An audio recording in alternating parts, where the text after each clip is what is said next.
কবর ও কবরস্থান কমিটি।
সন্তোষ কীর্তি মুক্ত আছে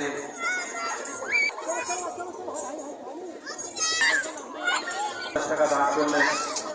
উনি যে উদ্দেশ্যে দান করেছেন ওনার মনোবাসনা পূর্ণ হয়। মুক্ত আছে 50 টাকা দান করলে যেমন ক্ষমতার সাধন মন্ডল মুক্ত আছে 20 টাকা দান করলেন। 7 তারিখে 22শে আষাঢ় আজকে তার অন্তিম দিন। এই অন্তিম দিনে আজকে প্রভু জগন্নাথের সকলকে দর্শন দিয়ে নিজের মুক্ত হাতে 20 টাকা দান করলেন। জগন্নাথ ঠাকুর তাদের মঙ্গল করুক, মঙ্গল করুক। রসিদটা নিয়ে যাবেন না তারা আসছেন রাতে যারা টানবেন